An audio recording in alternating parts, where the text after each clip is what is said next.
सद्गुरुदेव भगवान की जय।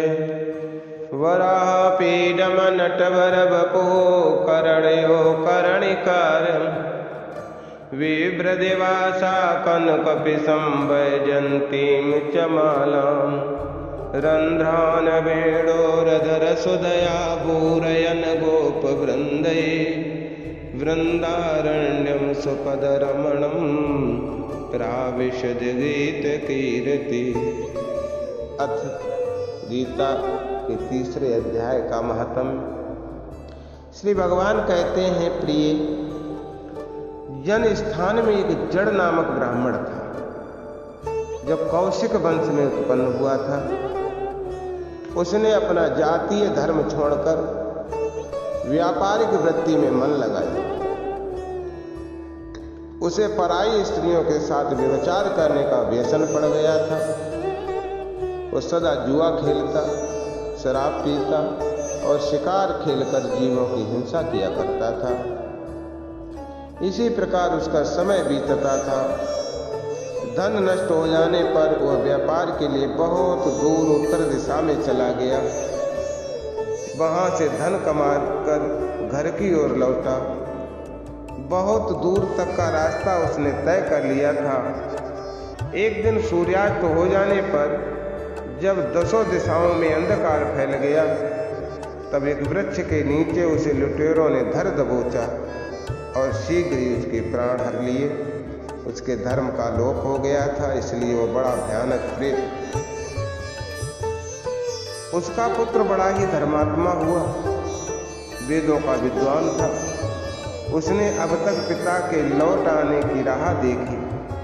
जब वे नहीं आए, तब उनका पता लगाने के लिए वो स्वयं भी घर छोड़कर चल दिया। वो प्रतिदिन खोज करता, मगर राहगीरों से पूछने पर भी उसे उनका पता कुछ न लगा। तदंतर एक दिन एक व्यक्ति से उसकी भेंट हुई, जो उसके पिता का सहायक था। उससे सारा हाल जानकर उसने पिता की मृत्यु पर बहुत शोक किया। वो बड़ा बुद्धिमान था। बहुत कुछ सोच विचार कर पिता का पारलौकिक कर्म करने की इच्छा से आवश्यक सामग्री साथ ले उसने काशी जाने का विचार किया। मार्ग में 7-8 मुकाम डालकर वह 9वें दिन उसी वृक्ष के नीचे आ पहुंचा जहां उसके पिता मारे गए थे। उस स्थान पर उसने संध्या वंदन की और फिर गीता के 3 अध्याय का पाठ किया। उसी समय आकाश में एक बड़ी भयानक आवाज हुई। उसने पिता को भयंकर आकार में देखा। फिर तुरंत ही अपने सामने आकाश में से एक सुंदर विमान दिखाई दिया, जो तेज से व्याप्त था। उसमें अनेकों क्षुद्र घंटिकाएं लगी थीं। उसके तेज से समस्त दिशाएं आलोकित हो रही थीं। ये दृश्य देखकर उसके चित्त की व्यग्रता दूर हो गई। उसने विमान पर अपने पिता को दिव्य रूप धारण किए विराजमान देखा। उनके शरीर पर पीताम्बर शोभा पा रहा था और मुनिजन उनकी स्तुति कर रहे थे। उन्हें देखते ही पुत्र ने प्रणाम किया, तब पिता ने भी उसे आशीर्वाद दिया। तत्पश्चात उसने पिता से ये सारा वृतांत तो पूछा कि उसके उत्तर में पिता ने सब बातें बताकर इस प्रकार कहना आरंभ किया, बेटा, दैववश मेरे निकट गीता के 3 अध्याय का पाठ करके तुमने इस शरीर के द्वारा किए हुए दुष्कर्म बंधन से मुझे छुड़ा दिया। अतः अब घर लौट जाओ, क्योंकि जिसके लिए तुम काशी जा रहे थे वह प्रयोजन इस समय 3 अध्याय के पाठ से ही सिद्ध हो गया। पिता के इस प्रकार कहने पर पुत्र ने पूछा, तात, मेरे हित का कुछ उपदेश दीजिए तथा और कोई कार्य जो मेरे लिए करने योग्य हो बतलाइए। तब पिता ने कहा, हे अनग, तुम्हें यही कार्य फिर करना है। मैंने जो कर्म किए हैं वही मेरे भाई ने भी किए थे, इससे वे घोर नरक में पड़े हैं। उनका भी तुम्हें उद्धार करना चाहिए तथा मेरे कुल के और भी जितने लोग नरक में पड़े हैं उन सब का भी तुम्हारे द्वारा उद्धार हो जाना चाहिए। यही मेरा मनोरथ है बेटा। जिस साधन के द्वारा तुमने मुझे संकट से छुड़ाया है उसी का अनुष्ठान औरों के लिए भी करना उचित है। उसका अनुष्ठान करके उससे होने वाला पुण्य उन नारकीय जीवों को संकल्प करके दे दो। इससे वे समस्त पूर्वज मेरी ही तरह यातना से मुक्त हो अल्प समय में ही श्री विष्णु के परम पद को प्राप्त हो जाएंगे। पिता का यह संदेश सुनकर पुत्र ने कहा, तात ये ऐसी बात है और आपकी भी ऐसी ही रुचि है तो मैं समस्त नारकी जीवों को नरक से उद्धार कर दूं। ये सुनकर उसके पिता बोले, बेटा एवं अस्तु, तुम्हारा कल्याण हो, मेरा अत्यंत प्रिय कार्य संपन्न हो गया।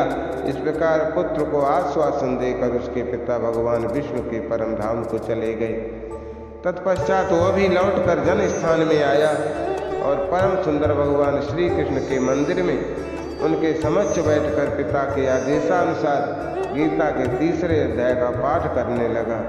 उसने नारकी जीवों का उद्धार करने की इच्छा से गीता का पाठ का सारा पुण्य संकल्प करके दे दिया। इसी बीच में भगवान विष्णु के दूत यातना भोगने वाले नरक के जीवों को छुड़ाने के लिए यमराज के पास गए।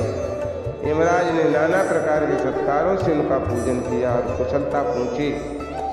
वे बोले, धर्मराज, हम लोगों के लिए सब और आनंद ही आनंद है। इस प्रकार सत्कार करके पितृलोक के सम्राट परम बुद्धिमान यम ने विष्णु दूतों से यमलोक में आने का कारण पूछा। तब विष्णु दूतों ने कहा, यमराज, शेष शैया पर विराजमान भगवान विष्णु ने हम लोगों को आपके पास कुछ संदेश देने के लिए भेजा है। भगवान हम लोगों के मुख से आपकी कुशल पूछते हैं और ये आज्ञा देते हैं कि आप नरक में पड़े हुए समस्त प्राणियों को छोड़ो। अमित तेजस्वी भगवान विष्णु का ये आदेश सुनकर यम ने मस्तक झुकाकर उसे स्वीकार किया और मन ही मन कुछ सोचा। तत्पश्चात नारकीय जीवों को तो नरक से मुक्त देखकर उनके साथ ही भी भगवान विष्णु के वास स्थान को चले। यमराज श्रेष्ठ विमान के द्वारा जहाँ क्षीर सागर है वहाँ जा पहुँचे। उसके भीतर कोटि कोटि सूर्यों के समान कांतिमान, नील कमल दल के समान श्याम सुंदर लोकनाथ जगत गुरु श्री हरि का उन्होंने दर्शन किया। भगवान का तेज उनकी सैया बने हुए शेषनाग के फणों की मणियों के प्रकाश से दुगुना हो रहा था।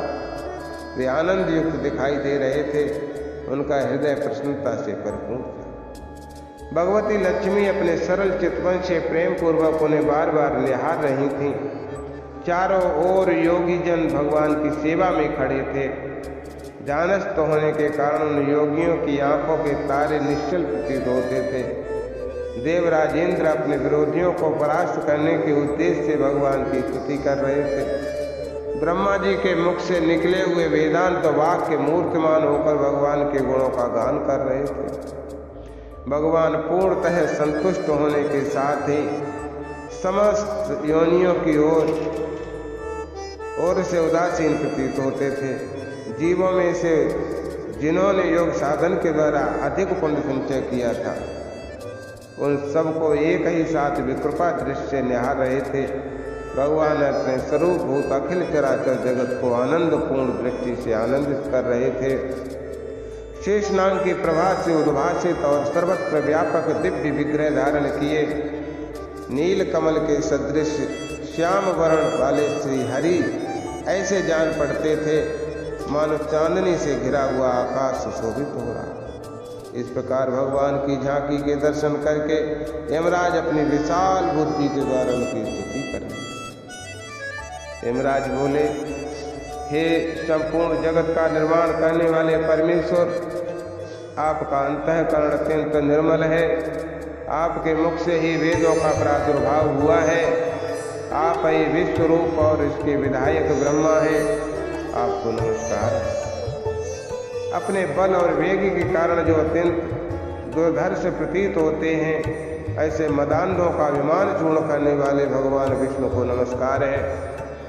पालन के समय सत्यमय शरीर धारण करने वाले विश्व के आधारभूत सर्वव्यापी श्री हरि को नमस्कार है। समस्त देहधारियों की पातक राशि को दूर करने वाले परमात्मा को प्रणाम है। जिनके ललाटवर्ती नेत्र के तनिक सा खुलने पर भी आग की लपटें निकलने लगती हैं उन रुद्र रूपधारी आप परमेश्वर को नमस्कार है। आप संपूर्ण विश्व के गुरु आत्मा और महेश्वर हैं। अतः समस्त विश्व वैष्णव जनों को संकट से मुक्त करके उन पर अनुग्रह करते हैं। आप माया से विस्तार को प्राप्त हुए अखिल विश्व में व्याप्त होकर भी कभी माया अथवा उससे उत्पन्न होने वाले गुणों से मोहित नहीं होते। माया तथा माया जनित गुणों के बीच में स्थित होने पर भी आप पर उनमें से किसी का प्रभाव नहीं पड़ता। आपकी महिमा का अंत नहीं है, क्योंकि आप असीम हैं। फिर आप वाणी के विषय कैसे हो सकते हैं? अतः मेरा मौन रहना ही है। इस प्रकार स्तुति करके यमराज ने फिर हाथ जोड़कर कहा, हे जगत गुरु, आपके आदेश से इन जीवों को गुण रहित होने पर भी मैंने छोड़ दिया। आप अब मेरे योग्य और जो कार्य उसे बताइए। उनके यों कहने पर भगवान मधुसूदन मेघ के समान गंभीर वाणी द्वारा मानो अमृत से सींचते हुए बोले, धर्मराज, तुम सबके प्रति समान भाव रखते हुए लोगों का पाप से उद्धार कर रहे हो। तुम पर देहधारियों का भार रखकर मैं निश्चिंत हूँ। अतः तुम अपना काम करो और अपने लोक को लौटो। ये कहकर भगवान की वो छवि अंतर्ध्यान हो गई। यमराज भी अपनी पुरी को लौट आए। तब वो ब्राह्मण अपनी जाति के और समस्त नार की जीवों का नरक से उद्धार करके स्वयं ही श्रेष्ठ विमान द्वारा श्री विष्णु धाम को चला गया। राधे कृष्ण कृष्ण कृष्ण राधे राधे, राधे श्याम